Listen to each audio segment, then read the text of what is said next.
ولا تقولن لشيء إني فاعل ذلك غدا إلا أن يشاء الله। और किसी काम की निस्बत ना कहना कि मैं उसे काल कर दूंगा मगर अल्लाह চাহিত নবী হে আগামী দিন বলবো, আগামী দিন জানাবো, আগামী দিন জবাব দেব, এমন কথা বলার সময় আপনাকে বলতে হবে ইনশাআল্লাহ।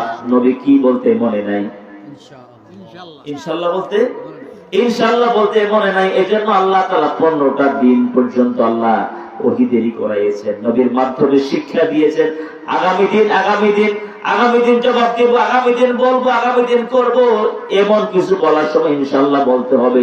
সকলে বলতে হবে, কি বলতে হবে? ইনশাআল্লাহ। আমরা 5 ওয়াক্ত নামাজ জামাতে পড়বো ইনশাআল্লাহ।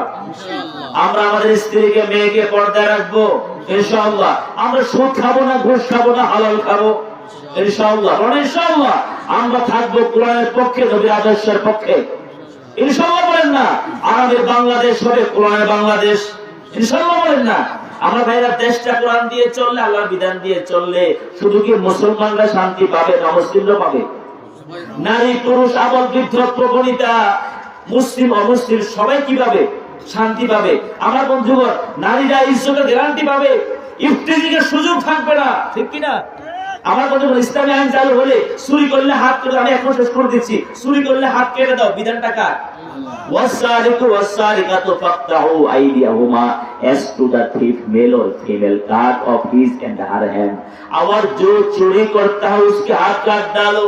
যে চুরি করবে মর্দ হই আরোধ হো, যে চুরি করবে, দুর্নীতি করবে, ডাকাতি করবে, সাদাবাজি করবে, তার হাত কেটে দাও। আইনটা কার?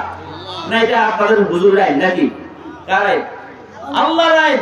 এটা হাবিব আল ফরিদি বানায় বলতেছে না, আল্লাহ বলছে হাত কেটে দাও। হ্যাঁ, তবে পেটের খুঁটায় যে চুরি করবে তার হাত কাটা।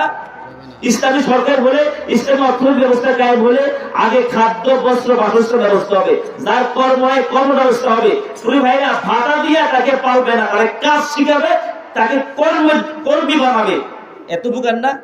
তাকে কর্ম শিক্ষা দিবে, তার কর্মক্ষেত্র তৈরি করবে, চাকরি ব্যবস্থা করবে, দেশে চাকরি খাত তৈরি করবে, প্রয়োজনে দেশের বাইরে হইলেও সেখানে কর্ম ব্যবস্থা করবে। এটা ইসলামী সরকারের দায়িত্ব। আলহামদুলিল্লাহ বলেন না? এরপরে যখন সে চুরি করবে তখন তার হাত কাটবে। সমস্যা আছে নাকি? সমস্যা আছে? আপনি চুরি করবেন না, ডাকাতি করবেন না, সাদাবাজি করবেন না, হাত কাটবে না, সমস্যা তৈরি সারে। কিন্তু আপনি পেটের ক্ষুধার কারণে চুরি করলে হাত কাটবে না, আগের পেটের ক্ষুধা নিবারণ করবে, আপনার কর্মসংস্থান ব্যবস্থা ইসলামী সরকার করবে। আমরা চাই এমন একটি ইসলামী সরকার, ঠিক কিনা কথা? ইসলামী আইন চালু হলে যখন সুদ বন্ধ হবে, যখন ঘুষ বন্ধ হবে, দুর্নীতি বন্ধ হবে, তখন দেখবে যে অফিস আদালতে যদি অমুসলিমরাও যায় তাদেরও ঘুষ দেওয়া লাগবে না। তো ইসলামী আইন চালু হলে, ঘুষ বন্ধ হলে মুসলমানরা শান্তি পাবে, অমুসলিমরা কি পাবে? শান্তি পাবে। মদ পান করলে 80 ডলার দাও, ইয়াবা পাবা গাঁজা ডাইল আজকে সমাজে আছে কিনা? ধ্বংস হয়ে যাচ্ছে আজকে জাতি। আমি চ্যালেঞ্জ করে বলতে পারি 54 বছর এই দেশকে মাদক মুক্ত করে করতে পারে নাই। যদি আগামী বাংলাদেশ ইসলামের বাংলাদেশ হয়, কোরআনের বাংলাদেশ হয়, আমি চ্যালেঞ্জ করে বলতে পারি এই দেশে মাদক উৎখাত হবেই হবে। কথা ঠিক কিনা?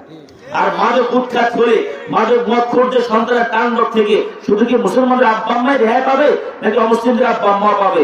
এমনও মদের সন্তান আছে, হাতে ব্লেড দিয়ে আমাকে বলেছে মায়েরে দাগ দে ব্লেড দিয়া, বাবারে জমিনে শোয়া চাপ দিয়ে পা দিয়ে ধরে আগে মদকের টাকা দেওয়ার জন্য।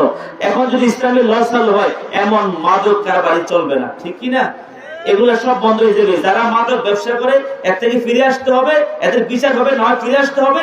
আর এদের মাদকের ব্যবসা বাদ দিয়ে, এই সমস্ত অন্যায় কাজ বাদ দিয়ে তাদের ভালো কর্মসংস্থানের ব্যবস্থা ইসলামী শাসক করবে, ঠিক কিনা? তাহলে ইসলামের সুন্দর সমাজ হলো। আমরা চাই আগামী বাংলাদেশ হবে কোরআনের বাংলাদেশ, নবীর আদর্শের বাংলাদেশ। আল্লাহ তাআলা কবুল করে, আমিন বলি।